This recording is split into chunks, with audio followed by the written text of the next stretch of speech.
Buenos días, estudiantes. En el curso de comunicación y lenguaje vamos a ver el tema estructura de un texto, que lo pueden encontrar en la página 96 del libro de comunicación y lenguaje. Iniciamos. ¿Cómo se ve la estructura de un texto? Existen dos tipos de estructuras. Una es externa y la otra es interna. Veamos lo que es la estructura externa. Esta está compuesta por elementos que se relacionan con la percepción visual que el lector tiene del texto.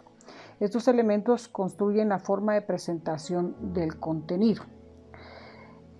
También incluyen factores como la cantidad de datos, divisiones, espacios y otros. Pueden agruparse en partes, capítulos, párrafos y estrofas. También puede decirse que la parte externa vendría a ser algo así como la estructura de la forma de un texto. Guarda una estrecha relación con un tipo de texto que se trate y sus convenciones y normas de género. Si es un texto en verso, su estructura externa responderá a sus características métricas, es decir, al uso que haga de los 4 ritmos clásicos, que son cantidad, timbre, intensidad y tono. Y así sucede con otros tipos de textos. Estructura interna. Es más amplia y compleja. Esta se refiere a la manera en que el autor organiza los enunciados para transmitir sus ideas para que se alcance el objetivo deseado. También podemos decir que en la estructura interna es la manera en que el autor organiza los enunciados para transmitir sus ideas de tal forma que alcance el objetivo que desea. También para lograrlo el escritor construye relaciones entre los enunciados, es decir, es la estructura del contenido. Señalar la estructura de un texto es indicar las partes en las que puede dividirse el texto de acuerdo con la distribución en él de su contenido. A veces se le da el nombre de estructura temática, porque nos dice de qué modo está estructurado el tema en el texto. La estructura interna puede en ocasiones adaptarse mimética o armoniosamente a la estructura externa, es decir, puede darse el caso de que cada estrofa, párrafo, etc., coincida con un apartado temático, pero de ninguna manera debe tomarse esto como una pauta fija. A continuación, veremos las relaciones básicas que se podrían encontrar en la organización interna de las ideas, argumentos, sucesos que aparecen en los párrafos del texto. Tenemos en primer lugar lo que es la descripción. Los temas o ideas estarán seguidos de sus descripciones que expresen sus características. En otras palabras, quiere decir que cada enunciado que aparece en el texto debe estar descrito de manera correcta y amplia, a fin de expresar sus características o rasgos. Está la comparación.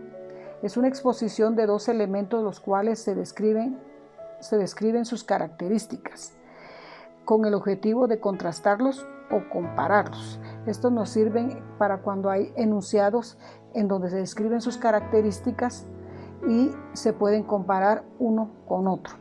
Está la causalidad. Es la conexión entre dos eventos. Uno se plantea como la causa del otro, o sea que tiene que haber una causa y un efecto. Esto también es una conexión entre dos eventos, situaciones o fenómenos donde uno se plantea como la causa del otro. Está la solución. Expone cómo un medio puede llevar al alcance de cierto fin o solución. Esto es dar alternativas de solución a lo que se está planteando en el texto. También está la secuencia, que describe el desarrollo de un proceso en el tiempo. Esta relación organiza los eventos, fases o pasos en orden temporal de una forma lógica. También tenemos lo que es la macroestructura y superestructura textual. Cuando hablamos de macroestructura, hablamos del tema general que se expone o desarrolla. No siempre está contenida en una palabra o enunciado, en cuyo caso el lector debe construirla a medida de que lee. También se puede decir que se refiere al significado global que impregna y da sentido al texto. Sus funciones son proporcionar coherencia global, individualizar la información referida al tema central, jerarquizar y diferenciar, permitir reducir extensos fragmentos a un número de ideas manejables. Y también podemos decir la identificación de las macroestructuras responde entonces al hecho de que debemos apreciar aquellas ideas que son centrales y prestan sentido unitario y globalizar a lo leído. La macroestructura permite individualizar la información y diferenciar el grado de importancia de unas ideas respecto de otras. Si un lector no puede construir la macroestructura de un texto, fracasa en esa misma medida en su comprensión. También tenemos lo que es la microestructura. Cuando hablamos de microestructura, sabemos que esta es parte de una macroestructura, y cuando hablamos de microestructura se refiere a las ideas elementales del texto, también a la continuidad temática entre esas ideas, o sea, la progresión temática o el hilo conductor. También se refiere a las relaciones entre las ideas en términos causales, motivacionales o descriptivos, y se habla que la macroestructura procede y deriva de una microestructura. Ahora tenemos lo que es la superestructura.